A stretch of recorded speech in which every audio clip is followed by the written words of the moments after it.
Welcome to everyone. The Guarantee Company of North America is celebrating its 140th anniversary, and through those 140 years we've partnered with the construction industry in Canada, and many of those decades we've also partnered with construction in the USA. It's come to us over the last 2 decades that the way you bid and then build a contract or a construction project in Canada has dramatically changed. There's a new player on the block, and that's the private financiers. And so we thought that all of you in this room today are going to see a risk transfer in a different way that construction projects are undertaken and completed. And I've got an extremely excellent, intelligent, successful panel behind me who give you a panoramic view of how construction is now going to be conducted today and in the future. The first speaker is Charles Halamandres. He's the Managing Director of Debt Capital Markets Group of Scotia Capital. Charles specializes in infrastructure and project finance. Charles has been instrumental in the development of the P3 infrastructure. P3, for most of you, I would imagine you understand, is public-private partnerships, and most of the governments are adopting that as they get a little cash strapped in their budgets, their annual budgets for capital improvements of their infrastructure and the development and expansion of their services. Charles has been in the market, as I mentioned, originating over $4 billion of financing in this market. So, does the above work? Charles is going to tell us the trials and tribulations of financing in the construction industry. Charles? Thank you very much, Bob. Before I begin, I am probably the only banker in this room, and I'm watching for the pigeon to drop something on me. So if you were listening to Amanda this morning, beware of pigeons.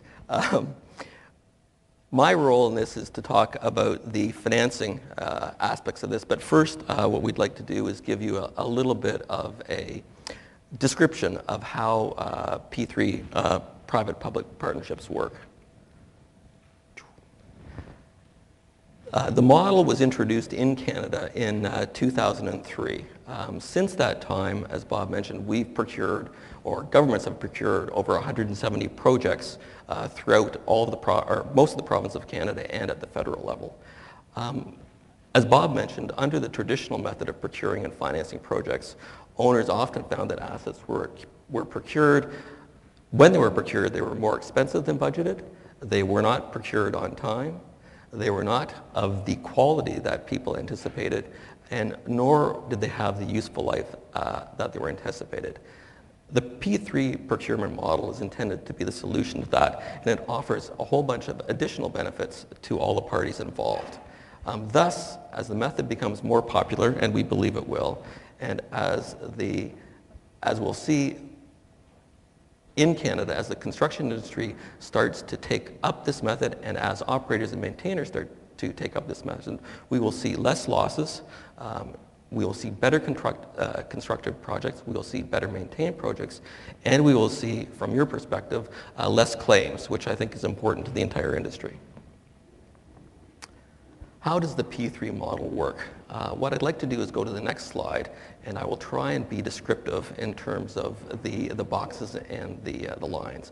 You'll see in the middle of the slide an entity called Project Co. Project Co is a special purpose vehicle which is created specifically for a project. It is financed approximately 10% by equity, 90% by equity. And that's why we are so very concerned with each of these projects, because we're putting in 90 cents of every dollar. Now, Project Co, as I mentioned, is a special purpose vehicle and doesn't have the wherewithal to do anything in its own right. What it does, it enters into a series of contracts. The first contract is the contract between Project Co and the public authority. That is called a concession agreement, and that outlines all of the obligations which Project Co is going to accept and have to undertake over a period of between 20 and 30 years with the public authority. Now, as I mentioned, Project Co does not have the wherewithal to do anything. So what it does on the construction side, it enters into a design-build contract with the design builder. That's Jeff Smith. Under that contract, what Jeff does is he provides a fixed price, date certain turnkey contract. And what that contract does, it essentially takes all the risks associated with the design and building of that asset and puts them on his shoulders and takes them off the public sector's shoulders. The next component in this contractual relationship is the line between Project Co and the facilities maintenance provider, the O&M provider. Jeff has built the project and it's absolutely to specification. Now what the government wants to do is they want that project operated and maintained for them for a period of time. And they not only want it operated and maintained to a standard, but at the end of that concession term, so again, the 20 or 30 years, they want to take that project back and have it in virtually pristine condition so that that project can continue to operate for the next 20 to 30 years, either under a private model or under the public model. So those are the contractual relationships that exist. Those are the players who are involved in putting one of these projects together. And it's a very, it's by necessity very interactive, and each person has to take the responsibility on their shoulders and do it properly. Otherwise, there are consequences, negative, associated with not doing things as per specifications. How do I fit into this? The way I fit into this is we provide non-recourse financing. So going back to my previous diagram, I talked about the financiers providing approximately 90 cents of every dollar to these projects. When you have 90 cents of every dollar at risk, you tend to be very anal. And I'm a very anal guy. So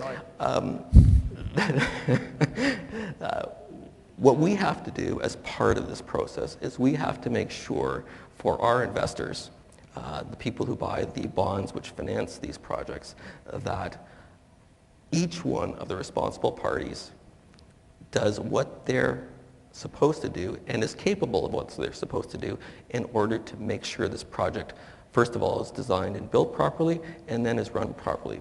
And the reason it has to be that way is it's the project itself that generates the revenue through the concession agreement with the public authority, which pays us all back.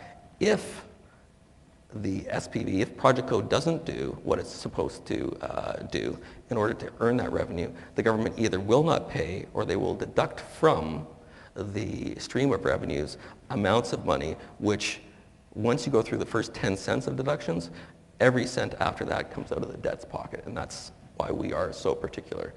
So what do we ask? We ask, who is the contractor engaged in the design and building of this project, and who is the contractor involved in the operation and maintenance, and what is their track record? Again, we only want to work with people who have strong track records and who can do these jobs, and we're confident they can do these jobs. The next question we ask is, if something goes awry, can the contractors absorb the overruns or deductions in order to make sure the project is done again so that it earns the revenue that is necessary to pay us back?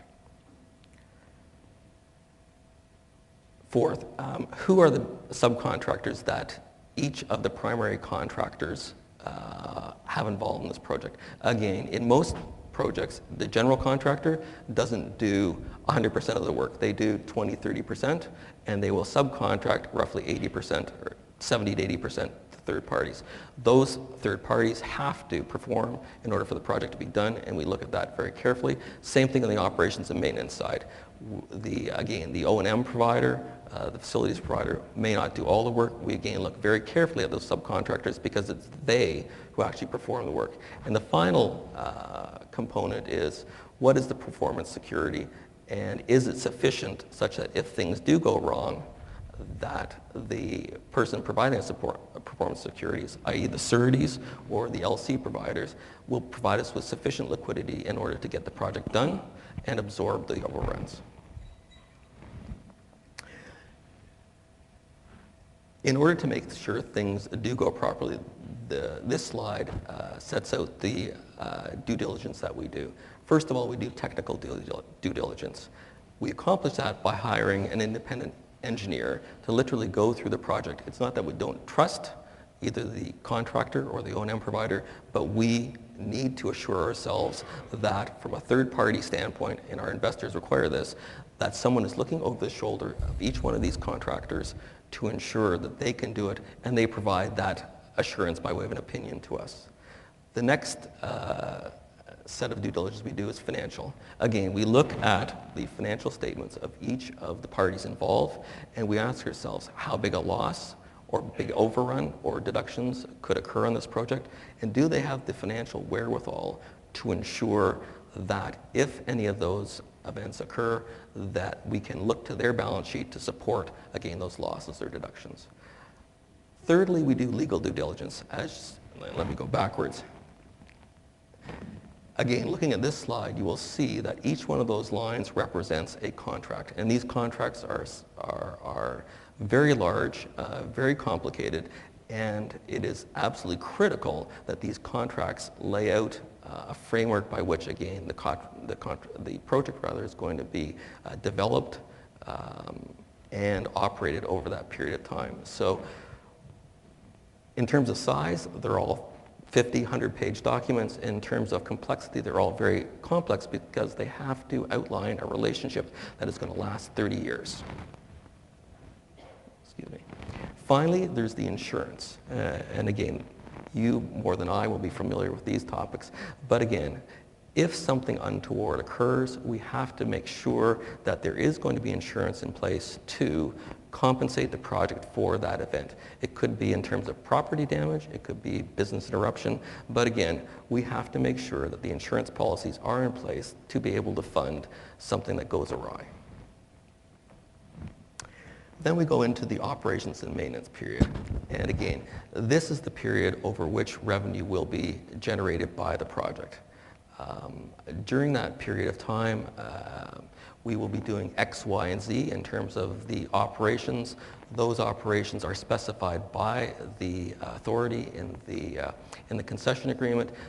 Those operations are the operations that generate the revenue to pay ourselves, to pay equity, and to pay, obviously, the O&M contractor for the services it provides. The next set of due diligence we do is with respect to the life cycle and the handback. And again, that's the work that has to be done, which is neither operations or maintenance, but is critical to the ongoing viability of the project and the operation. As an example, if we were doing a hospital, we may have to change the air handling system once, twice during the term. That is a large capital expenditure. It has to be budgeted for. It has to be done properly. And again, if it's not done properly, no air conditioning in a hospital. Very bad things happen to patients. Big deductions, really bad thing. And then we have to, as I mentioned, hand the asset back in a condition such that it has a useful life thereafter. That useful life can be anywhere from between 5 to 20 years. And again, that is where the government authority goes through a really quite painful exercise in terms of making sure the asset has the appropriate useful life. If they don't, again, there are deductions that are suffered. Again, 90-10 ratio. If those deductions go through the equity, they hit my investors' pocketbooks. Very bad for me. And we, again, make very, very sure that at that point in time, the asset will be of the quality it's supposed to be. In conclusion, we are called the third-party eyes and ears for these projects. When people like Jeff come to us and say, will you finance the project? We say, absolutely will. We think you're a great operator. We think you're a great design builder. This will be a fantastic project. However, because we're raising money in the capital markets for these projects, we again have to undertake that due diligence. And we do undertake that due diligence in a very detailed, for Jeff, probably painful manner to make sure that the project is of the quality it's supposed to be. It has the appropriate operators and maintainers during the life of the term, and more importantly, that it has the appropriate characteristics when it's handed back. So when I look at this model compared to the typical model where someone is just hired independently to build something, they don't have the focus on the long term that we do and that this model brings. Point number one. Point number two, they also don't have the focus on the fact that at the end of the term, it's going to have to be handed back to the public authority, and if it's not in the appropriate condition, then there are going to be deductions suffered by the private party involved in this project. And for these reasons, there is much more scrutiny, much more oversight, and much more detailed specifications associated with each of these projects. The result of that, I think, for us is that the projects are better constructed, better operated, better maintained, and in a better condition when they're handed back, and thus you should see lower insurance claims associated with projects like these versus the more traditionally procured projects. Thank you. Thank you very much, Charles. Well, as we all know, the hub of every construction project is the fellow with the biggest hammer in his hand, and that's the contractor. We're really lucky today to have possibly the most successful construction contractor in Canada, performing duties across every province in all types of construction work. If you've driven through a province in Canada and haven't seen an Ellis Dawn sign, then you haven't been looking out your side windows. We're very, very lucky to have Jeff Smith with us today.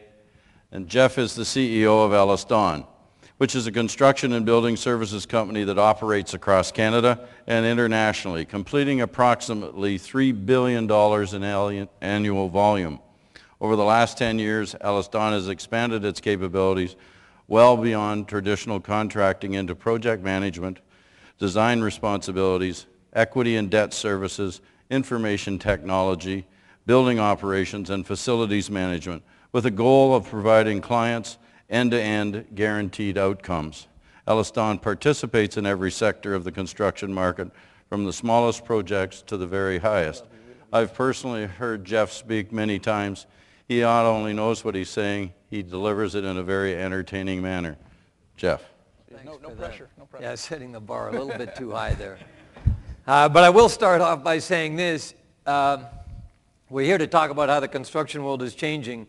It's really sitting here right in front of you. You've got a contractor sharing a stage with a banker, and we're not even trying to punch each other's lights out, which would be the way it would always have happened. In fact, when I go back to the office tomorrow, I'm going to say to them, I'll say to somebody, well, I was with Charles Halamandres yesterday. And somebody will say, well, he's a banker. Did you punch him out? I said, well, you got to, it's a whole new world now.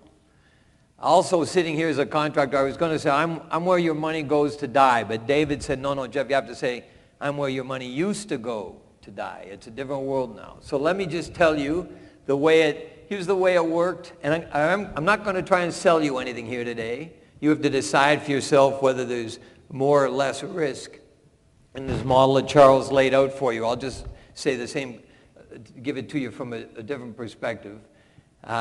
But here's the way it worked for about the last 50 years, since I've been around anyway. The client would always go out and get the money, whether it's obviously the public sector would get his money, the private sector developer would go out and get his money. He would arrange it with people like Charles. They would hire designers. The designers would try and convince everybody they'd finished the design. They'd put it out for tender. The stupidest contractor would the lowest contractor would try and get the job, and he would always do that, or she would always do that, mostly guys. We're trying to change that, by carrying the lowest sub-trade prices. Didn't matter so much about the quality of the sub, because if you didn't carry the lowest sub-trade, seriously, you weren't going to get the job. Carry the low sub-trade, we'll worry about it later. And then we'd go and build it, which was terrific. Except when the project came in late, which was not infrequently, except if it came in over budget, and then everybody starts fighting and putting in claims because I say it was the architect's fault, the architect says it was my fault, and the client says, I don't know what's going on here anymore, all I know is I want my project. Well, we've got losses, well, let's sue the insurance companies. We love insurance companies because we pay your premiums, and then we can sue you at the end and just bring you in to enjoy the fun. So, and then there were two other things. Frankly, because contractors treated ourselves as commodities, we didn't have strong balance sheets. So when things got really rough, we would go broke and disappear. It was bad for us, but not so good for a lot of the other players. And then there's that last thing David Brocott, my friend here, told me, don't use any terms of art, but there's a construction term of art called value engineering. I don't know if you've ever heard it, but when a project comes in over budget, the client says, oh, get it, I got to hit my pro forma, get it in under budget. So they call us in, and we take all the really good equipment out of the building and replace it with really shitty equipment and get the project in over budget. But of course, you end up with a lousier quality product, and you end up with the life cycle issues, the maintenance issues that Charles was talking about a minute ago. So I'm telling you, things are changing, both in the private sector and in the public sector. Before I say that, I should say a couple of things. First of all, as insurers, be careful because there's lots of the old traditional model stuff around. We pride ourselves on having no client disputes and no problem projects, but I've got two where there's big claims and big problems back and forth. One of them's in the public sector, which is the Winnipeg Airport, where everybody just seemed to want to go to war from the beginning. It was all traditionally billed, all let's fight it out from day one, and it's not been pretty. And one is in the private sector in Fort Mac with Fleur, an American project manager. It's just a shootout. I don't think there are insurance issues there, but I only bring it up just because we're talking about a whole new way of doing things doesn't mean that it's everywhere. Secondly, we'll talk a little bit about how the roles are changing. Charles already has. It's not clear to me. You'll have to decide if the insurers are ready for this. I'll just give you a quick anecdote. When design build started getting popular about 15 years ago, we would go to our surety people and say, we're going to do this design build project. They would say, well, design, oh my God, that's a lot more risk. We better raise your premiums. And I'd say, no. And I was very intent and very serious.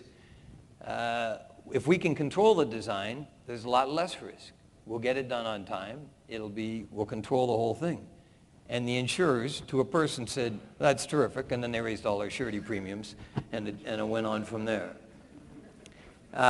So I'm going to talk about three big changes quickly. One, which hasn't been mentioned previously, but I think it's huge and underrated, and it's the change in information technology. Information with these new, transparent, immediate project management systems is de-risking construction to a significant extent. Everybody knows what's going on. Everybody knows it earlier, and the problem's being put right on the table faster.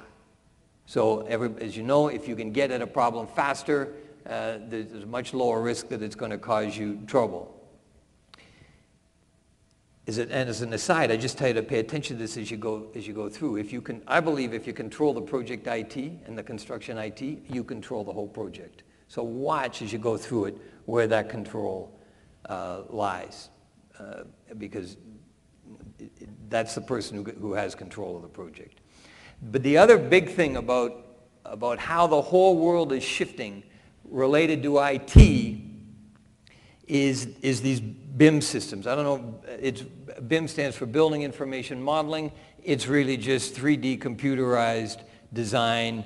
So it identifies problems earlier and gets the risks so they get discovered earlier. That's the obvious part.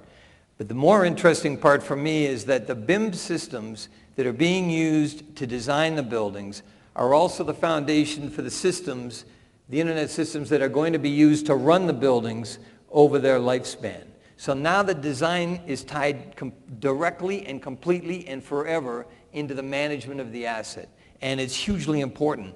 From my business, if I get squeezed in the middle of those two things, I'm out of business. But from your business, as to how there's no handoff anymore. I believe that's a very good thing. So I would encourage you to pay attention to just to IT and how it develops. It's all good for the insurers, I believe. It's certainly all good for Elliston. Okay, so points 2 and 3, one's the public sector and one's the private sector. But they're tied together by this. Everybody used to have risk. The client had risk, we'd raise the money, the designers would all design and then there were fights, everybody would fight. What happened, and it started about 10 years ago, even in the private sector before PPP, but also in the public sector, The client said, I don't want it anymore. Get me out of this. I don't want any risk. I want, the old phrase is, one throat to choke. I want one person who's just going to deliver the building. And the architects and the design community, frankly, said, not me. That's not going to be us. And they're not financed to do it. So you have contractors doing it, and as Charles pointed out to you a minute ago, you have these consortia coming together to do it.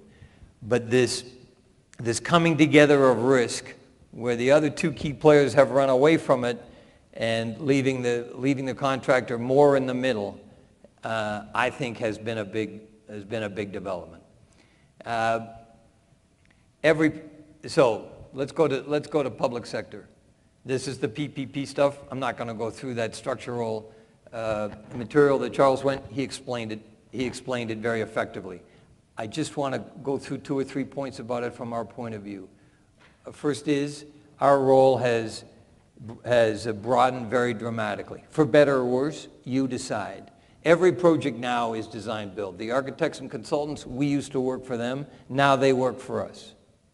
Even within that, in the mechanical, electrical, where problems often arise, they're design build too. The mechanical consultant works for the mechanical contractor.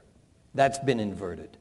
Now, the design aesthetists, the people who, they may weep because it may be becoming less architectural and more pecuniary, but in terms of the disputes and in terms of the way projects are run, the disputes have dropped off dramatically. They're basically non-existent anymore. And the projects are running much more smoothly. I know David's going to get into that in a minute. So everything is design build. Secondly, from a contractor's point of view, from our point of view, Charles had that, you remember that equity box that he had up there? We've decided as Elliston, I can't speak for my competitors, but some of them are doing the same thing. We put money into that equity box. We've got skin in the game. We do it because we want to have control over what happens up there. Or at least not control. He's got control. But we want to have some say. We want to be in on the conversation. So we put skin in the game for the long term. That changes your perspective. We're no longer just the contractor. Now we're an owner. We've learned about equity risk. We've learned about cash flows. We've learned about loan agreements. We've gathered, because we've had to, all sorts of expertise we never had before. Secondly, we've taken a role in the facilities management, that other box that Charles had down in the other corner. So we're going to stick around for the next 30 years. Again, we did it for reasons of control. But from your perspective, I think, sorry, I keep whacking my microphone here, it means that I don't hire crappy subcontractors anymore just because they're low. I have to be there to do that life cycle stuff that Charles talked about over the next 30 years. So I want to know we've got good equipment. I want to know we've got good subcontractors who I can go back to in 10 years if they haven't done it right. You get a much better, a much higher quality, not just product, but a much higher quality team standing behind the project. They've got big time skin in the game. And lastly on that, in order to do all that and play this game, we beefed up our balance sheet so we're less likely to go broken because Charles makes us, even though we don't always appreciate it. So we are healthier and better at what we do than we used to. Private sector. It's sort of going the same way. I just want to make a couple of points because you play on that side too. Our clients are now the REITs and the pension funds, pretty much. That's it. And they keep control over their projects. They're not design build. We don't help them with their financing. But I'll tell you what they do.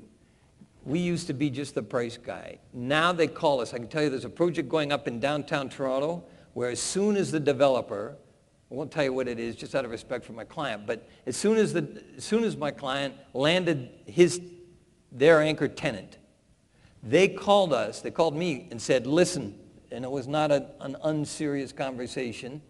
They said, are you happy with the architect? Because if you're not happy, speak now.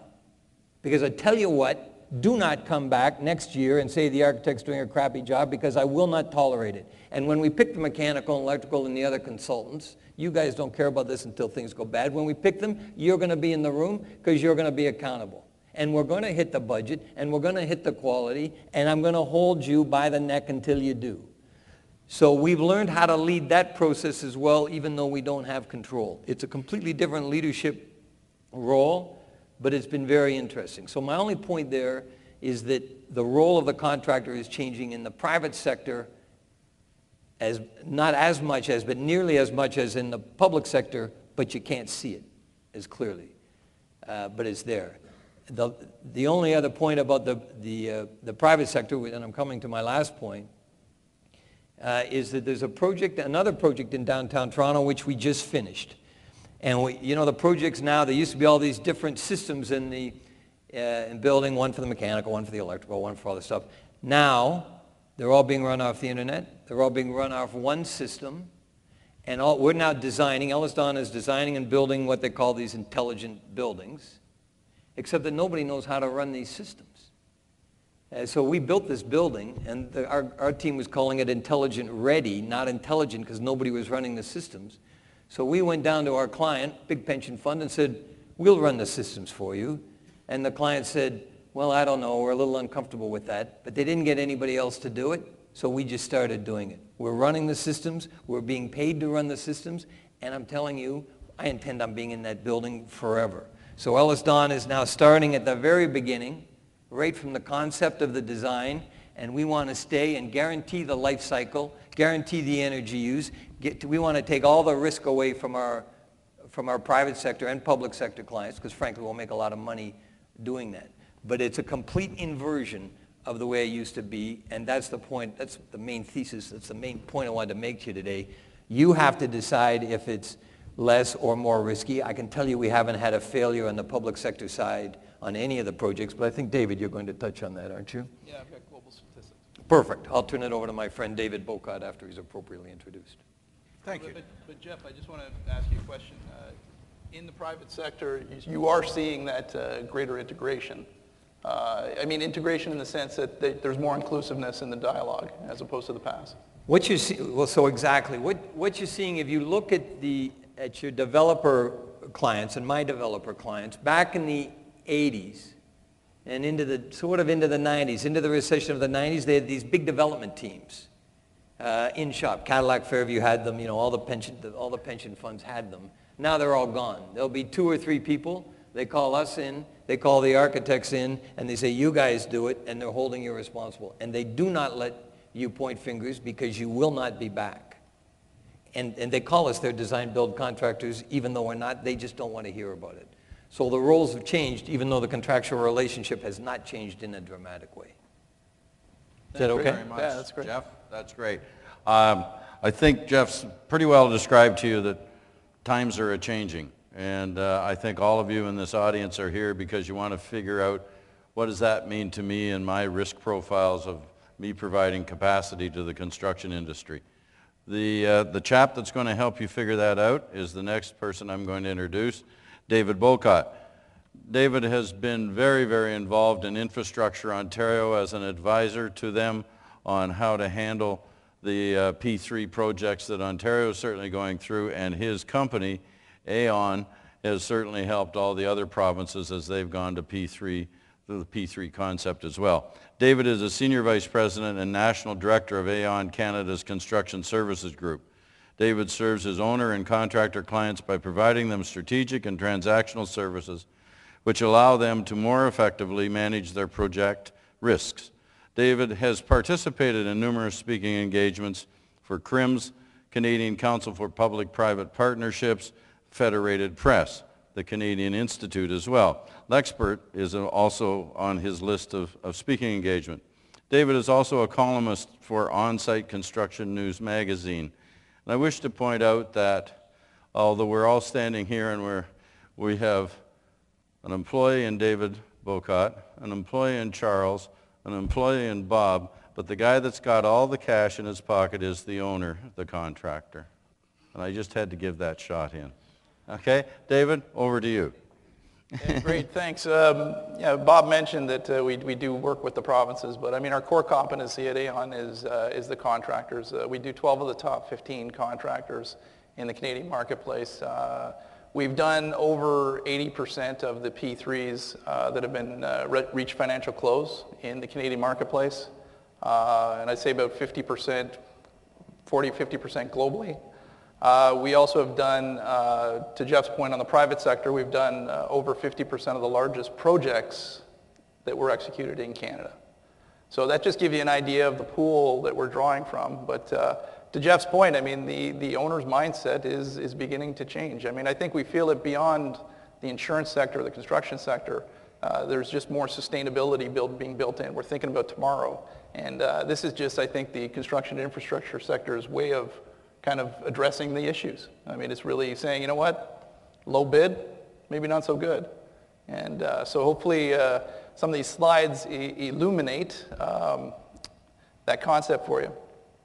So this spectrum here just represents the contractual models that are being used in the marketplace. And they may be called different things. You may be, instead of design build, it might be called EPC. But either way, it represents the different ways to allocate risk to the contractor relative, the owner and the contractor sharing the risks, or the owner and the contractor deciding when the contractor is going to take a lot more of the risks. Obviously, on the one side, which I've called broad risk transfer models, that's where you find the public-private partnership. And there are some that believe that model could be applicable to the private sector. And I think these are things for the future potentially. But it's one that you can't see a lot of owners in the private sector giving up that control.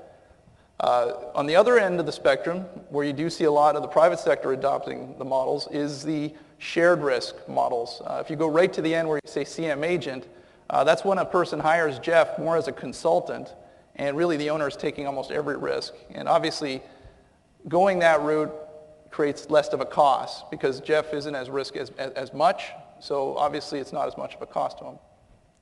But I think it's important, the key thing that's going on that we're seeing based on our view is that the owner is migrating away from the design, bid, build model. Okay? It is a model that is almost built in to be less collaborative. It can be very effective. And what it means is, as Jeff mentioned, is, actually I'll put the slide up. In the traditional design, bid, build model, the owner is financing the project. They're procuring the design. The design firm will often act as a consultant for the owner and help them procure the construction. And effectively, they will go and farm the design out to a contractor to build. And then the contractor will bid on the job and will leave after 1 year's maintenance or 1 year's warranty period, and then hand it back to the owner to operate the asset. It's a fragmented model, and it can be done successfully. I'm not saying it's not a model that can't work, but I think it also has in the past led to adversarial issues, largely because of what we talked about previously when Jeff was referencing low bid as one of the big drivers behind it. Now, the other side of the coin, you've got the design, build, finance, operate, maintain. This is obviously, Charles did a great job of explaining it, and my only add-on to it is that guys like Charles, the guys that Charles actually gets the money from, are the paranoia in the room. I mean, they have several advisors, and what's effectively happening is just like you and I when we build our basement or whatever you're doing at home. If you measure twice and you cut once, chances are it works out better, and that means planning up front. So the paranoia from the lenders forces the design, build, operate team to get it right. And if they don't get it right, you won't get the money or you won't get the terms to finish the job. Okay? This is a highly integrated model, and it is highly collaborative. Okay? And I think from that standpoint, I grew up on the design, bid, build model, and basically I'd be called to meetings just to hand the bond in or hand the insurance in, and that would be it. This model here, I got called in actually by Charles 8 years ago for a project that Jeff was working on, and I got grilled under a hot lamp as to how the policies and the bonds were working, right? And they were saying, no, that's not going to work. We need to change it. So they're basically digging deep. They're digging down into how the products that we develop in the insurance industry actually work. I think that's an important point to make. So you can kind of see that's going to be the symbols that I use throughout the presentation, and it's just representing integration versus fragmentation. So what are the statistics? From an on-time perspective, you can see that an Australian report, which is the first one, indicated, this is just done in 2008, based on their P3s, when they compared the P3 model in the public sector to the traditional projects that were done in the public sector. On time was 98.6% under the P3, 74.1% under the traditional. Okay, so that's more than likely the design bid build model. In the UK, they did a study in 2003, on time, 76%. Traditional, 30%. Okay, so you understand why maybe they were one of the early adopters. Better on budget results. So you can see, on budget, 95% for the P3, 82% for the traditional. And the UK report, 78% on time, and wow, 27%, 27% on budget. That should say on budget, so that's my fault. So ultimately, you're seeing a dramatic on time, on budget benefit by this greater integration. Now, what's interesting is I pulled up a Moody's report that came out in early 2012, where they were commissioned by several banks, mainly in the European marketplace, to look at the credit defaults of their various loans. So what they indicated is that the P3 projects have a lower risk, obviously going back to that collaborative nature, and the 10-year default rate on P3 projects was 3.8%, versus all infrastructure projects, so that's mainly your institutional stuff, being 4.72%, and all projects 10.3%. So there's a greater default rate, and most of those are tied to the traditional delivery model. Also in recovery, better recovery under the P3 model by about 7%. So now we go to insurance. Now, I mentioned that we have a big pool at Aon, and I encourage everybody, all the actuaries, insurers in the room, prove it to yourself, but we've done our internal review, and we just looked at the insurance on these deals. And from our standpoint, the traditional models, we were looking at 40 to 50% loss ratios. Under the alternatives, or the P3s, we're at 15 to 20%. Remember, this is just in the construction phase. So that's, I mean, some of the covers in the construction phase do have legacy. For instance, completed operations and extended reporting periods under the professional liability. But that's just construction. My position is, as we go down the road of investigating the data, that operationally, because these are built with a mindset for long term, operationally, we're going to see similar loss ratios. Now, I asked the group, how many of the losses the insurance industry faces today are the result of assets either being poorly designed, poorly built, or poorly operated? And how big of an impact is this on our business? I think it's very big. I mean, you guys next door are talking about solar flares, and the environment is a huge issue too. These are two big areas. I personally think this is the dark horse. There is major losses that happen. Think of Enbridge, like a couple of years past. Faulty design, faulty operational practices. Think of BP. I mean, these are things that are costing not only direct losses, externality losses, which are expensive. So what's the opportunity for insurers? Well, we have a tendency of issuing a policy, and when things hit, we basically exclude it, and then somebody else creates another policy to take that. That's what happened in the construction industry. So we got the builder's risk, the wrap-up, the professional, the pollution, we have performance security. I think with these models, it makes sense to maybe investigate the idea of integrating them. Going back to the all-risk policy. Crazy topic, but I think the loss ratios prove maybe it's a worthwhile investment. So better integration of the policies in the construction phase. Another idea, maybe integrate the covers throughout the phases. Okay, so you've got the early design, construction, operations. Make it seamless. Make it so that you recognize that the concession is buying it on the basis of an integrated policy. Why not design our policies to keep in step with the changing marketplace? Thirdly, Charles is very focused on getting his money back. Okay, if you sign up for a good project, why not add a bit more responsiveness to the policy? I know there's an OSFI issue that I'd love to tackle with OSFI if anybody is in the room. We're not talking about guaranteeing repayment of debt obligations. We're talking about guaranteeing specific risks which the insurance industry is very good at underwriting with solutions that are more liquid. Okay, and I think given the right makeup of the project and the right makeup of the contractor, it may be a worthwhile time to investigate that based on the loss ratios. Fourth, new covers.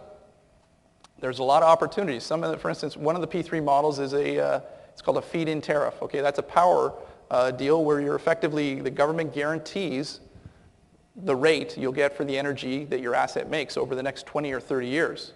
It's the idea behind it is to advance renewables, better sources of energy. Well, those plants are going to be very vital to the future of us managing our energy issues, and ultimately maybe there's ways we can guarantee the output. We've talked about it, we've had covers like that in the past, but if it's done right in an integrated model, it may be a risk that is worthwhile looking at getting involved in. Finally, and I left it for last because everybody automatically thinks, oh, drop the rate or improve the deductibles. I think we got to get off of that. I think we got to say, hey, it's ultimately a very important aspect, and I know Jeff would say, yeah, drop the rate, but I think it's one of the items on the list. It should also be considered very much so, but at the same time, if we expand the cover, we can create a much more thoughtfully integrated product that integrates into, Charles and I have spent a lot of time with guys like Jeff trying to figure out how to integrate the insurance industry into the the capital markets, for lack of a better word, or the equity and debt side, so there's a better marriage. Insurance shouldn't be a checkbox. It should be an integrated product into the dialogue, so that it's more thoughtfully designed.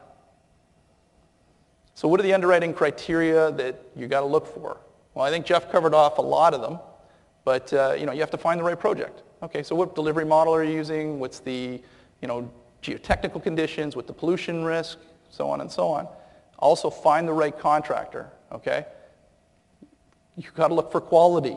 Okay, and you can't if we come up with these innovations, resist the temptation to sell it to everybody. Okay, you have discipline for a reason. This is going to be a very profitable opportunity.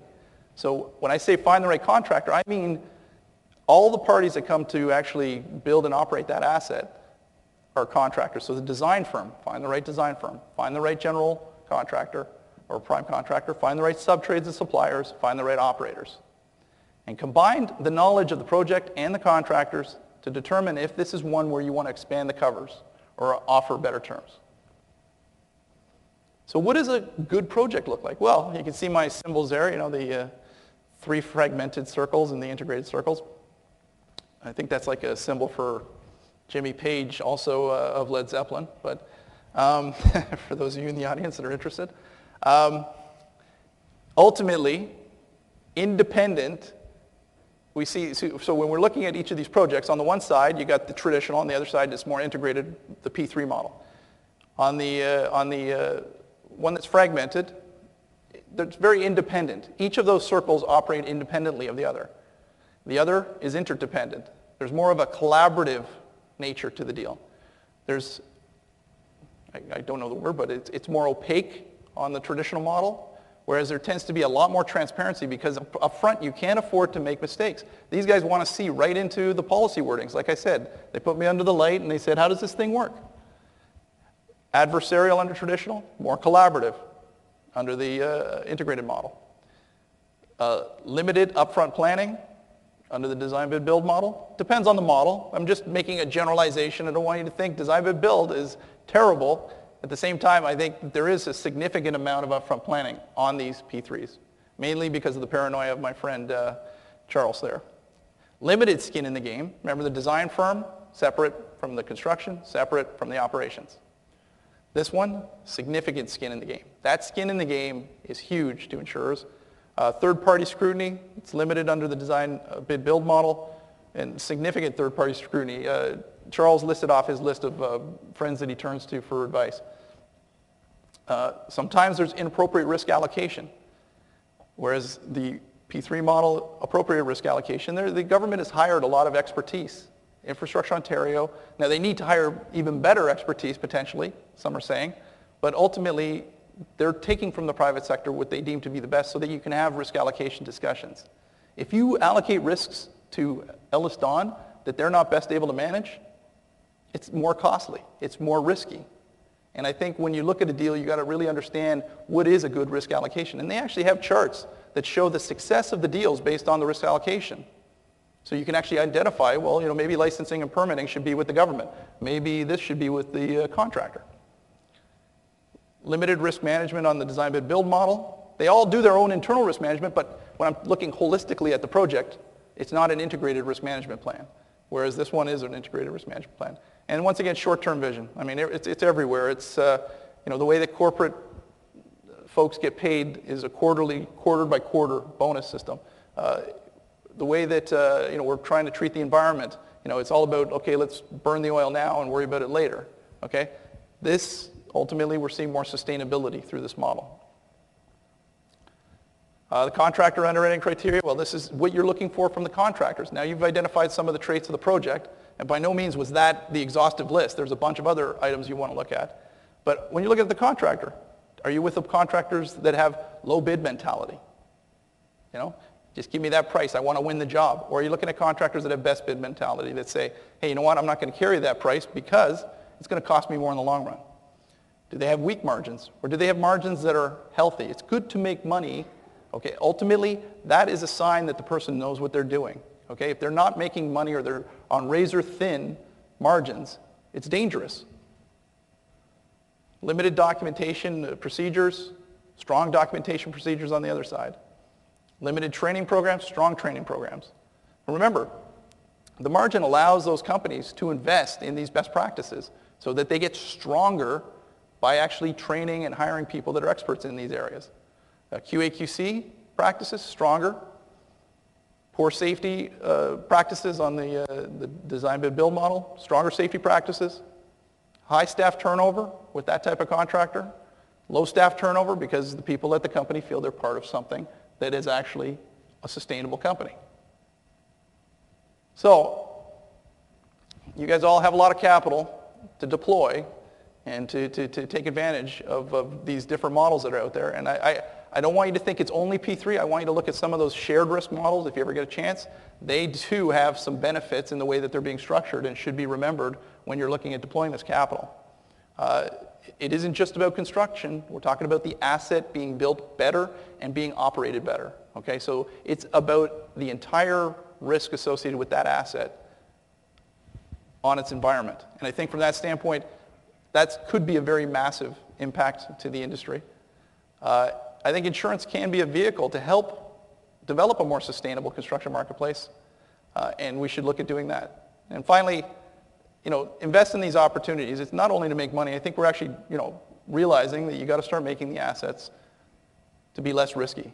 We have a lot of other things we can spend money on these days besides lawyers and consultants to clean stuff up because we didn't plan it properly. And I think it's important if we can figure out a way as an industry to help perpetuate more sustainable operations, then we can be like the auto sector and like other sectors that are already going down this road of sustainability within the construction sector. Sorry, did I go over? No, thank you very much. Okay, it's now time for your opportunity to fill in the blanks of what you may not have understood in the presentations, the blanks where you've disagreed with what's been said up here in the podium, and any questions you may have about the capacity. So I'm going to turn it over to the audience. There is a microphone at the back, so please bring it on. Any questions?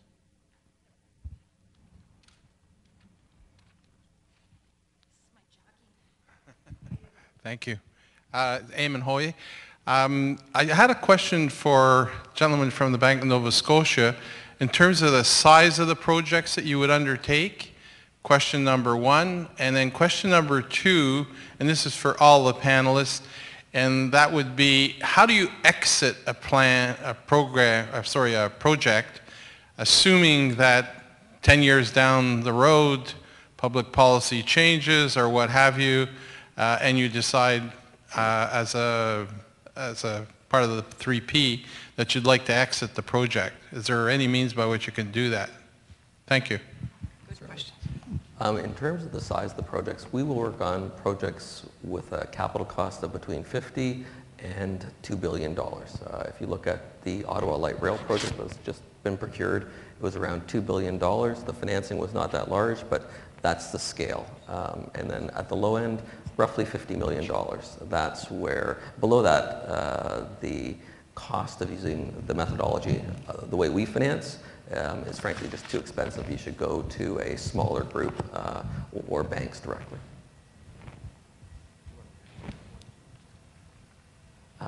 Sorry, so say the exit question again, because I wasn't entirely sure I understood that one.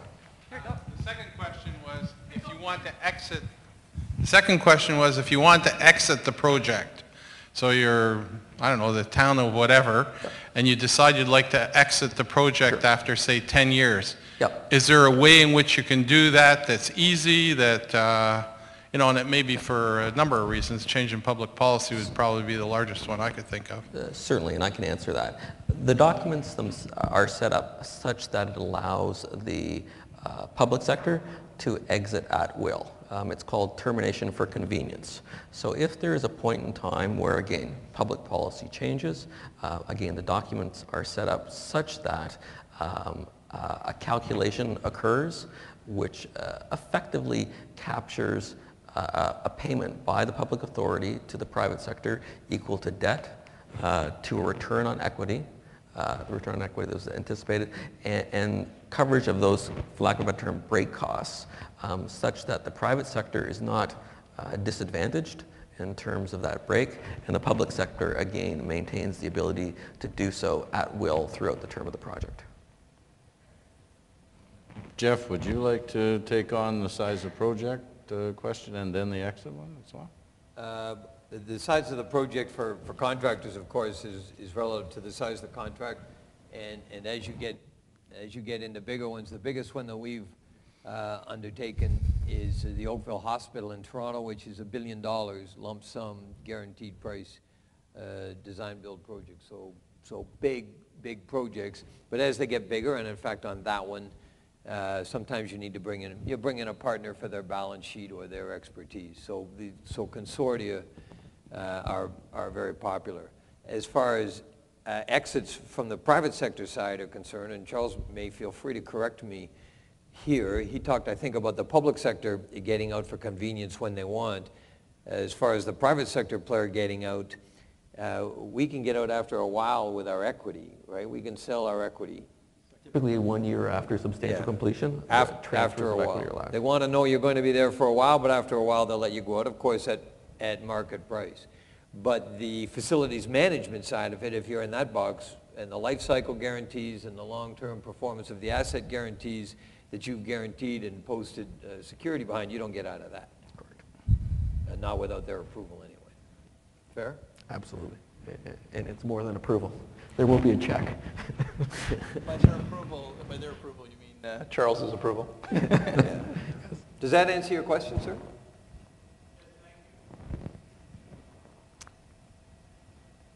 Anyone else? Well, I've got a question for each one of the participants, and this is a bit of self-ingratiating. The Guarantee Company in North America, of course, is one of the largest surety providers in Canada, and we're, I think, in the top 25 in the USA as well. But the P3 concept is highly dependent upon letters of credit as their security, as opposed to the North American surety bond typically. I find that interesting in that you're not bringing the P&C industry's balance sheet into the fold. You're actually double leveraging off a bank's balance sheet, both by the financing of the project and also the guarantee of the completion of the project. I'd love a comment as to, and don't be shy, I'm sure you won't, about telling us what the surety industry has to do to measure up. And so the North American bonds would be better accepted by the P3 concept. Charles, and then we'll work down, and I may have to leave. I'll start by saying the word liquidity. And what I mean by that is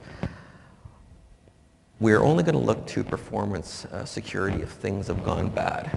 So take the worst case scenario. PCL, one of Jeff's competitors, is involved in a project, it fails. What we know by experience is if a project fails and people start exiting the project, it goes from bad to worse. The only way you can solve that problem is if I can turn to Jeff Smith and say, Jeff, I'm going to pay you a lot of money today to come in and solve that problem for me. Now, again, we talked about how these projects are set up. They don't have ancillary money. They're not a Cadillac Fairview or another owner who can just write a check. So I have to look to someone to write that check immediately, or I have to look for a source of funds to be able to give me the funds to write that check. And it's LCs which provide that immediate liquidity to allow me to hire Jeff at an outrageous price, I admit, but we will get the job done essentially now on time and on budget, subject to the payments I have to make to Jeff to complete the project. The concern on the performance bond side is there are steps which have to be taken and procedures which have to be complied with before the bonding company will come in and take over the project to get it to completion. And there is no emphasis, while there's an emphasis on budget, there's not necessarily an emphasis on time. And while that time is ticking, the problems are getting worse. So from investors' perspective, they value liquidity most and they value on time most. And when you're balancing that against a traditional bond, you don't have the same immediacy. And I think that's where the fundamental difference arises. So I'll make a couple of points and then hand it off to David, but it does come back to liquidity. So one possible answer is to come up with more liquid products, but David, I think, is going to touch on that. The other one, frankly, if I can speak frankly, is to make surety bonds more responsive. They have a reputation for being notoriously unresponsive. When we used to joke, when we have a subcontractor go broke, the surety company would either say, you paid him too much, and therefore you shouldn't have paid him that much, so it's your fault, or you paid him too little, and that's why it went broke, so that's your fault. We used to have a terrible time getting surety companies to respond to subcontractor defaults.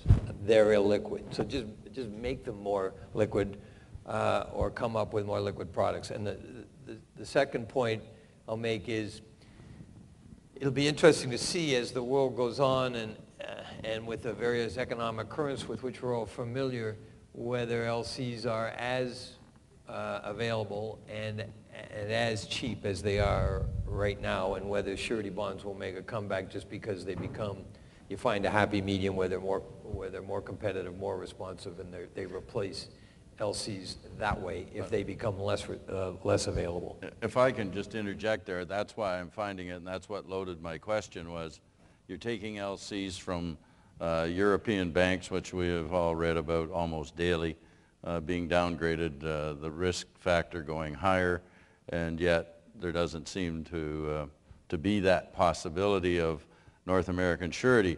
We talk about the P3 concept being more collaborative.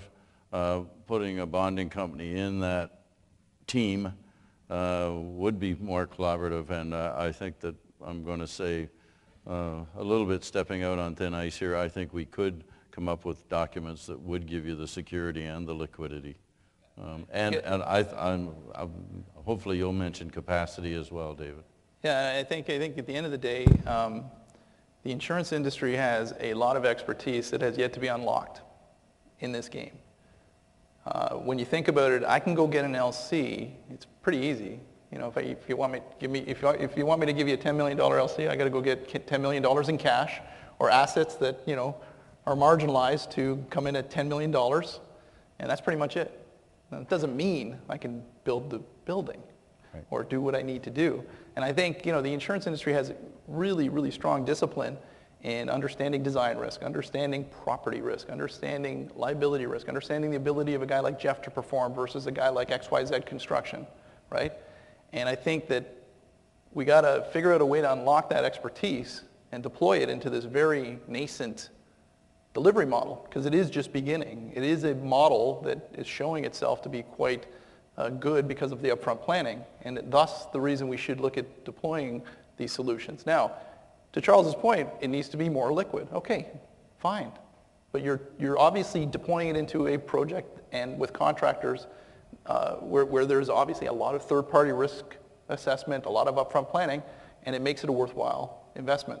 And I think from that standpoint, yeah, we've been and I've met with Bob, I've met with like a lot of the surety industry saying, hey, you know, we got to get our arms around this. The sooner we do it, the more that we can actually take the insurance industry and make it part of this process. Okay, and I think with banks going down potentially, LCs being downgraded, the timing is perfect. We should take advantage of that. And we should show them that the security that is being posted by the insurance industry is smart security. The insurance the security that's being posted from, let's say, the banking sector, for lack of a better word, is dumb security. It's just something you can turn to. And this is I think this is an industry and a movement that would very much appreciate the due diligence that comes along with the underwriting of the various products the insurance industry can deploy. So, and for that matter, there are companies out there that are offering liquid surety. And right now we're in the game of trying to explain it to the lending community why these are good tools. And they're not perfect, but we got to keep that dialogue going. I believe there are 3 companies in Canada that I'm aware of that do or have a document, a surety document that has a liquidity aspect, an emergency clause, as I wish to call it, that could respond and keep a job on track, on time, and remove that risk to the P3. Yeah, there are, and I think there's more looking at it. And like I said, it's not only surety, it's not only contractor failure, it's also subcontractor failure, it's also professional liability, it's also pollution issues. At the end of the day, if one little brick in the pyramid starts failing, you get the money in to mitigate the risk right away to prevent the pyramid from collapsing, okay, as opposed to the old way of looking at a deal. And Charles, you know, like the debt in the past would look at the deal and go, how big is this guy's balance sheet and how big is the LCI I can get from him? And not even think about all the little bricks. I think we got a chance to show the lenders there's a bunch of little bricks. If you actually design the structure better, you get a better chance of that project being successful. Open to the floor again, anyone?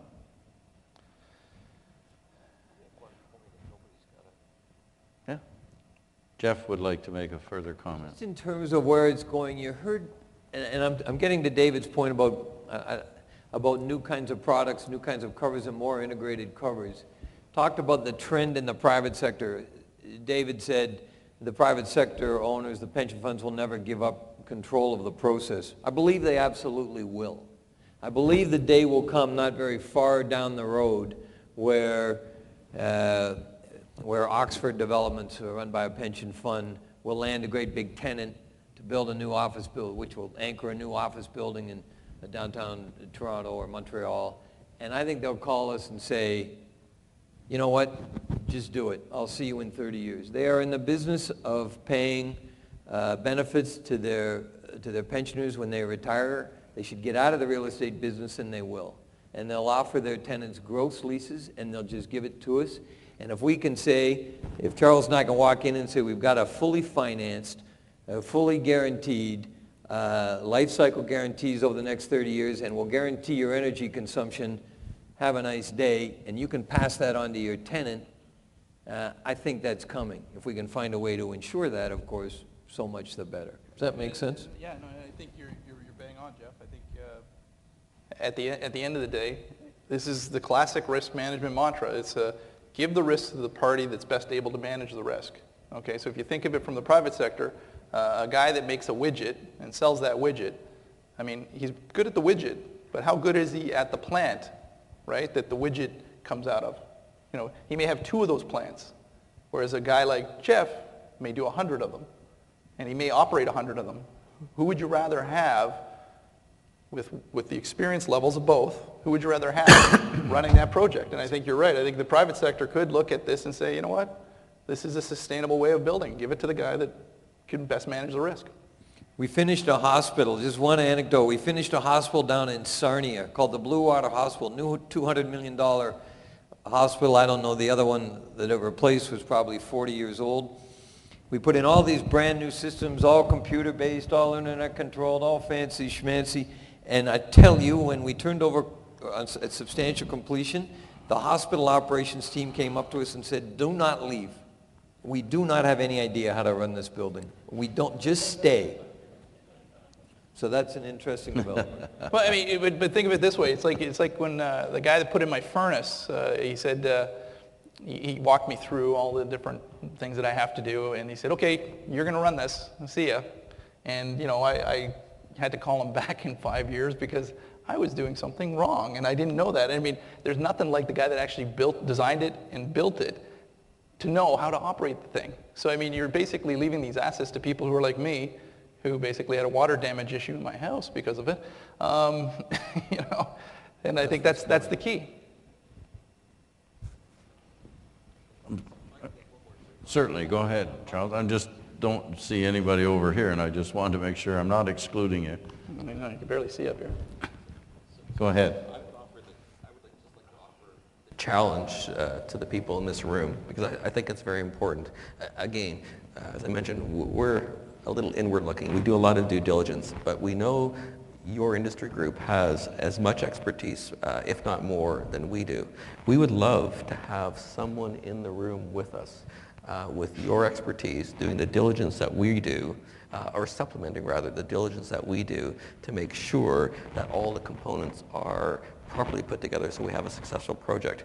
As I mentioned, our issue is liquidity. If you can overcome the liquidity issue, we would love to have you as partners in the room with us, because we think, like ourselves, you're there for the long term. You have a vested interest in a high quality, high standard end project, and again, we would welcome you as partners if you can bring liquidity to the piece. I certainly welcome that opportunity, because we look at the entire contractor's work program, not just a specific project. Now, I'm sure the engineers that you hire to do some pre-qualification work do that, but we have a long history with that contractor. I think we have a good understanding of their capabilities and their potential, and it may be he toe trips on a different job, not on your job, that would cause heartache for you eventually down the road. So I do think we bring value to the equation on a collaborative basis. One of the other comments I'd like from our panel is, where do you see project size going? Many of our partners out in the audience partner with me from a reinsurance point of view, and quite often we feel capacity isn't there. And if it isn't there for the size of projects we have today, what's it going to be like going forward? So Jeff, maybe you're best to start this off. Where do you see the size of projects going in North America? So if you want to hear about big numbers, it's all about transit. Much of the market in Canada has now sort of filled what we call the social infrastructure pipeline, the hospitals, the courthouses, and a lot of office buildings, frankly, on the private side. But there's a lot of, and I don't see those projects, let me digress for a second. I think $1 billion hospital is as big as you're going to see. I don't see those projects in the future getting bigger. But transit, like, my goodness, we're just putting in a bid on the OLRT today. It goes in, it's roughly $2 billion odd. I was talking to them about the upcoming approval for the Eglinton line in Toronto. So that is going to come out. I assumed for some reason it would be smaller. The engineer told me it might be $6 billion. So on transit, I think you're looking at very big projects. And they're not likely to phase them down. They're looking at one string around the whole thing. That's it. And they're not going to break out. You'd think they might break out the cars, the O&M, the operations and maintenance from the design and build. No, they want to put it all together. Okay. Yeah, there's definitely a trend towards the projects growing in size. And I mean, you know, in the P3 space, it's got to do with scalability, right? You get to a certain point where the financing costs don't necessarily make sense. Some may say they don't make sense, but I think there's still a case to be made that with the due diligence that comes along for the ride, actually it makes a lot of sense, because the money you save over the life of the asset is worth more than those upfront costs. And I think that's one of the things you'll hear about P3s is that, oh, they cost so much money up front, it's terrible, you know. And I mean, it's not too long ago we used to say the same thing about cars, right? Why am I paying $10,000 more for a Toyota versus a Yugo? Well, I think we understand now that the equation is that the maintenance issues associated with it are part of your cost too, and your resale value is part of your cost too. So I think it's one of those things, but I think there is a trend definitely towards a larger project that we're seeing. Very good. Any other questions? Well, let me just, sorry, was there one there? No? Okay. Let me just say thank you very, very much. You've been a very attentive audience, and please join with me to thank our extreme expert panel.